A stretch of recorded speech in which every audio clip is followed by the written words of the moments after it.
Salut tout le monde, on se retrouve dans une nouvelle vidéo sur YBA, l'un des meilleurs jeux JoJo. Aujourd'hui, je vais vous raconter comment je suis devenu le chef de la mafia italienne.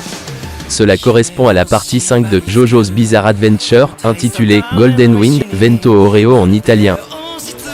J'avais envie de vous proposer quelque chose de nouveau sur ma chaîne, alors j'ai décidé, pour m'amuser, de créer des vidéos sur des jeux JoJo. J'adore JoJo's Bizarre Adventure, c'est l'un de mes mangas préférés. Si toi aussi tu fais partie de la team JoJo, abonne-toi, like et donne-moi des idées de vidéos en commentaire. Mon aventure a débuté à mon arrivée dans la ville de Rome en Italie. Mon objectif était de percer dans la mafia pour gravir les échelons jusqu'au poste de parrain. J'ai rencontré Giorno Giovanna, qui m'a demandé de régler quelques comptes avec les gardes de sécurité pour s'enfuir avec une valise volée. Par la suite, j'ai ramené la valise à Koichi Hirose. Après lui avoir remis, Koichi m'a demandé de revoir Giorno, qui m'a informé qu'il avait été dénoncé et que Licky Iluka cherchait à le tuer. Lorsque je suis allé le confronter, une altercation s'est ensuivie, et j'ai malencontreusement pris une flèche dans le derrière, m'accordant ainsi le stand Golden Experience. Après avoir triomphé de Licky Iluka, Giorno m'a informé qu'un autre membre du gang, Bruno Bucciarati, cherchait à obtenir sa tête et se trouvait à l'intérieur de la gare de Naples.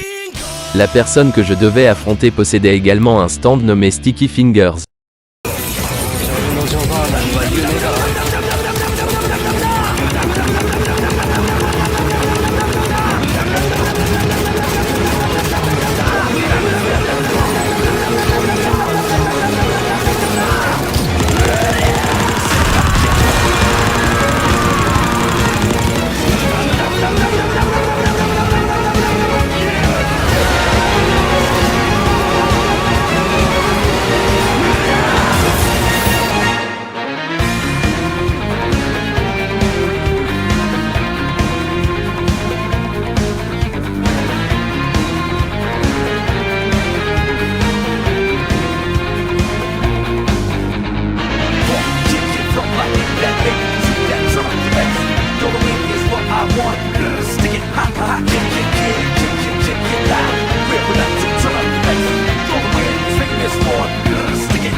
Après avoir neutralisé Bruno Bucciarati, une alliance improbable s'est formée, forgeant une amitié au sein du monde impitoyable de la mafia. L'intrigue s'intensifie lorsque je me dirige vers le Bossis Café, un lieu empreint de mystère et de danger. Dans cette scène cruciale, Bruno me remet un objet énigmatique, un briquet, déclenchant une série d'événements qui nous rapprochent du sommet du crime organisé. Après ces démarches, je me suis dirigé vers la rencontre des différents membres du gang. Le premier à croiser mon chemin était Fugo, posté près de l'entrée de la gare. Ensuite, Nista m'attendait dans Zeli's Pizzeria, suivi de Narancia, repérable dans l'arcade, et enfin Abashio, adossé à un mur près de la fontaine à côté de l'arcade. Ayant fait la connaissance de tous les membres du gang de Bucciarati, je me suis rendu auprès de Bruno qui m'a révélé la triste nouvelle de la mort de Capo Polpo. Il comptait récupérer sa fortune, et j'allais servir d'appât. Ma mission était claire, amasser 5000 $ avant de parler à Trish, qui se tenait près d'un mur dans la Via dell'Oceano. Cependant, en fin de compte, je décidai de conserver l'argent, car tout homme puissant souhaitant exhiber sa force ne distribue pas d'argent gratuitement. On me révéla ensuite que Fugo et son stand étaient hors de contrôle, et il fallait régler ses comptes. Il se trouvait dans le parc de la Via dell'Oceano.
Après avoir vaincu Fugo, je suis retourné parler à Trish. Terrifiée, elle m'a annoncé avec terreur qu'il y avait des assassins qui la poursuivaient. Le premier d'entre eux était Pesci, situé sous le pont qui enjambe la voie ferrée, possédant le stand Beach Boy. La tension montait alors que la traque se poursuivait dans les ruelles sinueuses de Rome.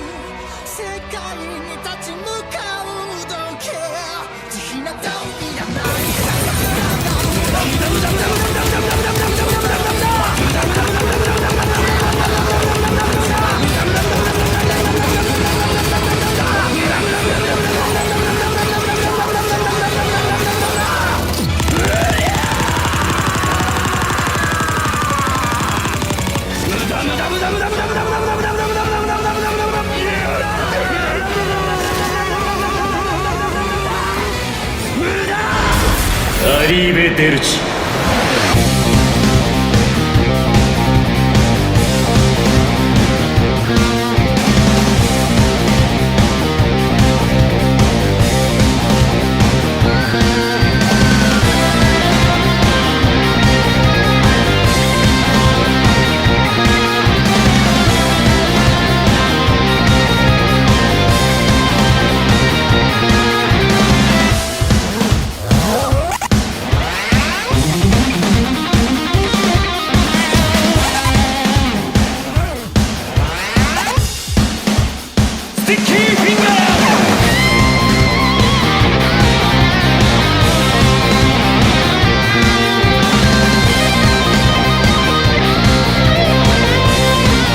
Après avoir terrassé Pesci, Trish m'a informé avec urgence qu'un autre assassin rôdait dans les environs, avec pour cible Mista.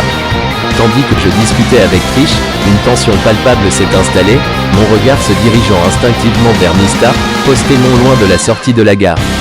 L'assassin en question se nommait Ghiaccio, maître du stand White Album. La confrontation imminente avec cet adversaire glacial annonçait une bataille intense au cœur de la ville italienne.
Après avoir vaincu Ghiaccio et préservé la vie de Mista, ce dernier m'a révélé au cours de mon affrontement, que Trish était en route pour être livré au boss.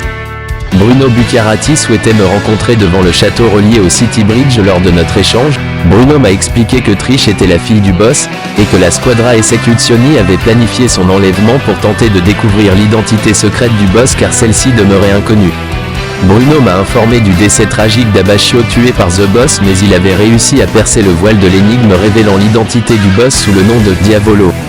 Afin de prendre sa place et devenir le chef de la mafia, il m'était impératif de vaincre Diavolo. Une ultime épreuve se profilait dans mon chemin vers la suprématie mafieuse.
Toutes ces épreuves ont tracé ma voie vers l'apogée en tant que grand chef de la mafia italienne, car j'ai éliminé Diavolo, le plongeant dans une mort infinie grâce au pouvoir sans limite de mon stand. Giorno m'a remis la flèche Requiem, permettant d'amplifier la puissance de mon stand Golden Experience, le transformant ainsi en le redoutable Golden Experience Requiem. Un nouveau chapitre s'ouvre, imprégné d'une puissance transcendante et de mystère, dans ma quête impitoyable pour régner en maître sur le monde criminel italien. C'était le film Jojo Golden Wind en version Roblox. Cette vidéo a demandé énormément de travail, alors j'espère sincèrement qu'elle t'a plu. Si tu veux voir davantage de contenu sur le meilleur anime du monde Jojo's Bizarre Adventure, Giorno Giovanna te demande de t'abonner à ma chaîne YouTube si toi aussi tu veux un stand.